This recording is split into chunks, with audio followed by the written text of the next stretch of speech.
Hello everyone. Welcome back to our channel Soujanya Mohan. So ఈరోజు మీ ముందుకి ఇంకొక కుకింగ్ వీడియోతో వచ్చేసానండి మీ ముందుకి. సో అదే సొరకాయ తప్లెట్.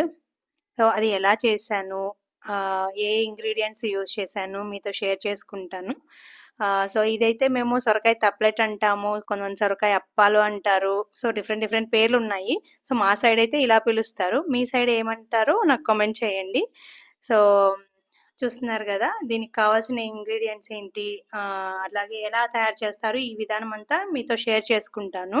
సో దీనికి మనకు కావాల్సింది ఒక పెద్ద సొరకాయ తీసుకోండి. మనం లేతగా ఉన్న కాయ తీసుకుంటే మంచిది. సో దానికి కావాల్సినవి ఏమేంటి అనేవి ఇందులో మీరు చూడొచ్చు. సో ఇది చాలా హెల్దీ అయిన రెసిపీ అండి. సో చూసేద్దాం దీనికి నేను ఏ ఇంగ్రీడియంట్స్ వాడాను. ఇక్కడ చూస్తున్నారు కదా మీరు, క్యారెట్ తీసుకున్నాను. క్యారెట్ అనేది ఆప్షనల్ అండి, నేను ఇది కూడా యాడ్ చేస్తే బాగుంటుంది, పిల్లలకి ఈజీగా మంచిగా తింటారని చెప్పి వేస్తున్నాను. కొత్తిమీర, పుదీనా, పచ్చిమిర్చి, కరివేపాకు, ఉల్లిపాయ, వెల్లుల్లి, అల్లము, అండ్ మనకు మెయిన్గా కావాల్సింది బియ్యం పిండి, వరిపిండి అని కూడా అంటారు కదా, అది తీసుకున్నాను. రైస్ ఫ్లోర్ ఇక్కడ, అలాగే కొంచెం జీలకర్ర, నేను క్రిస్టల్ సాల్ట్ తీసుకున్నాను అండి. ఇక్కడ మిక్సీ పట్టేటప్పుడు క్రిస్టల్ సాల్ట్ అయితే బాగుంటుందని చెప్పేసి. అలాగే మనం ఇప్పుడు ఏవైతే మనం మిక్సీ చేసుకోవాల్సినవి ఉంటాయో వాటన్నిటిని ముందుగా వేసేసుకోవాలి. అవి ఉల్లిపాయ, సో ఇక్కడ ఉల్లిపాయ, పచ్చిమిర్చి, జీలకర్ర, కొంచెము ఉప్పు, కొద్దిగా వెల్లుల్లి, అలాగే కొద్దిగా కొత్తిమీర, పుదీనా వేసుకున్నాను. కొంచెం ఎక్స్ట్రా తీసి పెట్టుకున్నాను, కలిపేటప్పుడు యూజ్ చేసుకోవచ్చు అని చెప్పి. వీటన్నిటిని ఫైన్ పేస్ట్ కింద మనము తీసుకోవాలి. మొత్తం మిక్సీ చేసేసుకున్న తర్వాత ఏదైతే సొరకాయ ఉందో దాన్ని అందరినీ ఒకసారి కడిగి కట్ చేసి పెట్టుకోవాలి. సో ఇప్పుడు మనం ఇదంతా కూడా తురుముకోవాలన్నమాట. ఇదే కొంచెం పెద్ద ప్రాసెస్, కొంచెం కష్టమైంది, టైం టేకింగ్ అండి. ఇక్కడ మనం లేత కాయని తీసుకుంటే ఈవెన్ మనము తొక్కతో సహా మనం ఇలా గ్రేట్ చేసుకోవచ్చు అనమాట. విత్తనాలు కూడా, సీడ్స్ కూడా కొంచెం లేతగానే ఉంటాయి, అవి కూడా మనం వాడుకోవచ్చు, ఇందులో ఏమి ఇబ్బంది ఉండదు. సో చూసి లేత కాయని తీసుకోండి, మొత్తం ఇలా యూజ్ చేసుకోవచ్చు. అలాగే ఈ సొరకాయ రెసిపీ అనేది చాలా హెల్దీ కూడా, మనకు ఎంతో పిల్లలకు కూడా ఎంతో బాగా యూజ్ అవుతుంది ఈ రెసిపీ కూడా. చూస్తున్నారు కదా, ఇట్లా మొత్తం అయితే గ్రేట్ చేసి పెట్టేసుకున్నాము. సో ఇప్పుడు మొత్తం కలుపుకోవాలి మనం. సో తురిమిన సొరకాయలోకి క్యారెట్ తురుము, ముందుగా గ్రైండ్ చేసి పెట్టుకున్న పేస్ట్, పుదీనా, కొత్తిమీర, కరివేపాకు అవి కూడా సన్నగా గ్రేట్ చేసుకొని మొత్తము కలుపుతూ ఉన్నాము. సో దీని తర్వాత మనం రైస్ ఫ్లోర్ని తీసుకోవాలి. రైస్ ఫ్లోర్ని తీసుకొని కొద్ది కొద్దిగా వేసుకుంటూ మొత్తం మనకు చపాతీ పిండి ఏ విధంగా అయితే కలుపుకుంటామో అంత కన్సిస్టెన్సీ ఆ విధంగా గట్టిగా అయ్యేలాగా మనము కలిపి పెట్టుకోవచ్చు అనమాట. ఉప్పు, సాల్ట్ అడ్జస్ట్ చేసుకొని వేసుకోవాలి. ఈ లోపల మనం బాండీ పెట్టేసుకొని ఆ నూనె కూడా వేగించుకోవాలి.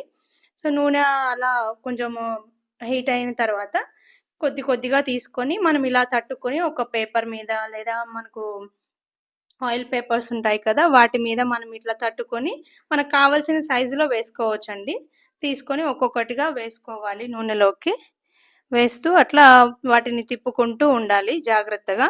సో మనకు అవి గోల్డెన్ రెడ్ కలరు అలా వచ్చేలాగా మొత్తం అలా చేసుకుంటూ ఉండాలి. ఒక్కోటి అట్లా కొంచెం ఒకదాని తర్వాత ఒకటి నిదానంగా వేసుకుంటూ ఉండాలి. సైజ్ అనేది మనకు మన ఇష్టం అండి. మనం గారెల్లాగా చేసుకోవచ్చు, లేదంటే ఇంకొంచెం పెద్ద సైజ్ చేసుకోవచ్చు, అలా మన ఇష్టము. అలాగే ఇవి ఇట్లా నూనెలోనే కాకుండా మనం చపాతీలాగా కూడా మనం వీటిని కాల్చుకోవచ్చు, డైరెక్ట్‌గా పెనం మీద వేసేసుకొని. సో మేమైతే ఇలా నూనెలో వేసే ప్రాసెస్ తీసుకున్నాము. సో ఇవి కొంచెం క్రిస్పీగాను ఉంటాయి, పిల్లలకు ఈజీగా ఉంటుంది, ఇష్టపడతారు బాగా తినడానికి కూడా.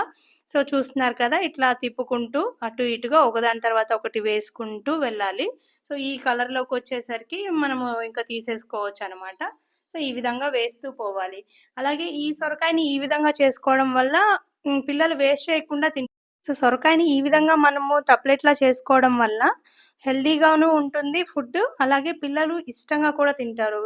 విడిగా కర్రీ చేస్తే కొంతమంది ఇష్టపడరు, పిల్లలు పూర్తిగా తినలేరు అని అనుకుంటారు కదా. కానీ ఈ విధంగా చూస్తే ఈ విధంగా చేస్తే గనక ఈ రెసిపీని మనము చాలా ఇష్టంగా తింటారు, మళ్ళీ మళ్ళీ కూడా అడుగుతారనమాట. అంత బాగా ఉంటాయి మనకు, టేస్ట్ కూడా నెక్స్ట్ డే కూడా ఉంటాయన్నమాట ఒకవేళ ఈ విధంగా మనము నూనెలో వేయించుకుంటే. చూస్తున్నారు కదా, ఇలా అన్నీ కూడా ప్రాసెస్ చేసేసి మొత్తము కంప్లీట్ చేశానండి. సో, ఇవి ఇప్పుడు ఎలా ఉన్నాయో కూడా మీకు చూపిస్తాను. సో, చాలా క్రిస్పీగా కూడా వచ్చాయి. చూస్తున్నారు గదా! కలర్ కూడా చాలా బాగొచ్చింది. సో, ఈవెన్ తుంచి చూసినా కూడా బాగా క్రిస్పీగా అనిపించిందనమాట. టేస్ట్ కూడా చాలా బాగున్నాయి. సో, మీరు కూడా తప్పకుండా ట్రై చేయండి. ఈ రెసిపీ ఎలా వచ్చిందో నాకు ఖచ్చితంగా కామెంట్ చేయండి. ఇలాంటి మరిన్ని వీడియోస్ కోసం సబ్స్క్రైబ్ చేసుకోండి మన ఛానల్‌ని. Soujanya Mohan. Thank you for watching this video. Please like చేయండి, షేర్ చేయండి, సబ్స్క్రైబ్ చేయండి.